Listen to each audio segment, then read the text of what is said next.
I think there's still a massive public perception that rape is something aggressive and violent. And it can be, but very often it's not. There's lots of sexual assaults that occur. The body, when it's threatened, will go into a freeze-flop mode. So if you're afraid of a spider, often people will freeze and keep looking at the spider in the room. And the body does something very similar in a situation such as rape. So they'll initially try and get out of the situation by using sort of smiling and no, I'm okay, not now, thank you. And if that doesn't work, then they might try and use some other strategies to try and get away. But if they don't work, then the body will actually freeze, and it's a neuroscience process that goes on. And it's about survival. So all you're thinking at that point is, I need to survive this, I need to survive this. And after you've frozen for a while, you then go into a flop mode, and that's very passive.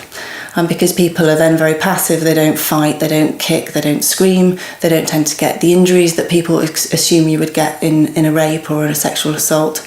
And then when they've recovered or the threat has subsided, they think, well, why didn't I fight them off? And often people don't even recognise what they've been through as rape. And they've thought, well, why didn't I say no? But actually it's about preservation and getting through that.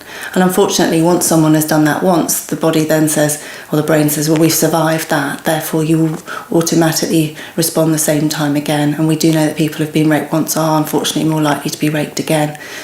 This process happens, and if they haven't shouted out or they haven't tried to fight off, that's quite normal and quite expected, and not to blame themselves but to recognise it for what it was and to come forward.